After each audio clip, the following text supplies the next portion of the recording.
सुनीता खाखा का ही मामला देख लीजिए। पुलिस रेस्क्यू करती है एक सप्ताह पहले और चुपचाप घर में बैठ जाती है। इतने बुरे तरीके से वो प्रताड़ित थी, इतना उसको मारा गया है कि वो अपंग हो गई है, चल भी नहीं सकती है, घिसट घिसट के चल जाती है। इसके बावजूद एफआईआर दर्ज करने के बाद सीमा पात्रा के खिलाफ पुलिस कोई एक्शन नहीं लेती है। ये एक्शन तभी लेती है जब मामला मीडिया में आता है और ये सोशल मीडिया में ट्रेंड करने लगता है, तब जाकर के एक्शन लेती है। और सरकार कहती है, मुख्यमंत्री कहते हैं कि मेरी नजर हर मामले में है। आप क्या नजर देख रहे हैं? आपकी पुलिस किस तरह से समझौता कराती है। हर जगह उसका बेटा कह रहा है 5 साल पहले भी वो अपनी माँ के खिलाफ कंप्लेन करने गई थी थाना में, लेकिन थानेदार और बीजेपी का जो रसूख है, अपने रसूख के दम पर वो मतलब कि समझौता कर लेता है और 5 साल बाद फिर वो सुनीता खाखा प्रताड़ित होने के लिए वहाँ उसको घर में रख दिया जाता है। इसके बावजूद उसके साथ कोई अभी मामला मीडिया में आया है तब जाकर के उसको किया जाता है। इसके बावजूद मुख्यमंत्री का अभी तक कोई बयान नहीं आया है सुनीता के लिए, उसके लिए कोई संवेदना नहीं आया है। उनका मानसिक स्वास्थ्य बिगड़ चुका है, इसके बावजूद उनको कोई मानसिक स्वास्थ्य के लिए कोई उनको और बयान नहीं आया है और उसका मुआवजा दिया जाए जाति के आधार पर। जिस तरह से मैं ये नहीं कह रही हूँ कि लोगों को और लोगों को मुआवजा नहीं, ये अच्छी बात है कि हमारी बेटी दुमका की बेटी को मुआवजा के लिए घोषणा कर दिया मुख्यमंत्री ने, लेकिन सुनीता खाखा के लिए क्या कर दिया उन्होंने? ये तो जिंदा लाश बन गई, मतलब एक तरह से जिंदा लाश है वो भी तो मर गई है, जीते जी उसको मार दिया गया है।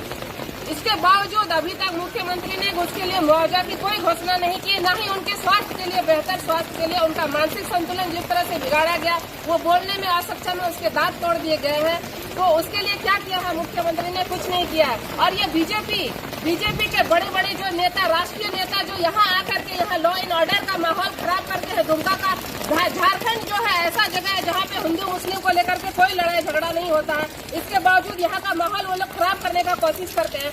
चतरा में एक लड़की जो है काजल नाम है, उसके पे भी एसिड फेंका गया है और 27 दिन से वो वहाँ हॉस्पिटल में तड़प रही थी। उसके लिए बीजेपी का कोई आदमी, कोई नेता वहाँ उसके पास नहीं जाता है, क्योंकि आरोपी जो है वो हिंदू लड़का था, संदीप, है ना। तो इस तरह का जातिवाद और धर्मवाद जो खेल रही है बीजेपी इस देश में, और मुख्यमंत्री हमारे हेमंत सोरेन अपराध को जिस तरह से पुलिस यहाँ पे लापरवाही कर रही है, हर मामले में समझौता करा रही है। हम लोग कल भी नगर थाना एक लड़की का मामला लेकर चले गए थे, वो कह रही है कि अभी हम आपका रिपोर्ट नहीं लिखेंगे, कल लिखेंगे। एक रिपोर्ट लिखाने के लिए एक लड़की के साथ रेप की घटना होती है और उसका एफआईआर लिखवाने के लिए 4 दिन तक पुलिस यहाँ दौड़ाती है। ये क्या सिस्टम है हेमंत सोरेन सरकार का? कुछ पूछिए, आप लोगों की क्या मांग है? अभी हम लोग ये चाहते हैं कि लड़कियों को धर्म और जाति के आधार पर बांटना बंद करे सरकार, और ये नेता जो है बीजेपी के या जेएमएम के जो भी है, ये लोग धर्म के आधार पर लड़कियों को बांट। हमारे साथ तो ये दिक्कत है, बीजेपी तो आदिवासी लड़कियों के लिए बोलेगी नहीं, है ना। वो अपनी लड़कियों के नाम पे राजनीति करेगी, अपनी लड़कियों के लिए तो बोलेगी नहीं, आदिवासी लड़कियों के लिए। और हेमंत सरकार किसी भी आंदोलन, उग्र आंदोलन जहाँ तलवार भांजते हुए लोग चलते हैं, उसको ले करके मुआवजे की घोषणा कर देती है, लेकिन आदिवासी लड़की के साथ जब अन्याय होता है तो उसके लिए कुछ नहीं करती है। क्या नाम हुआ आपका? मेरा नाम रंजीत कुमारी है।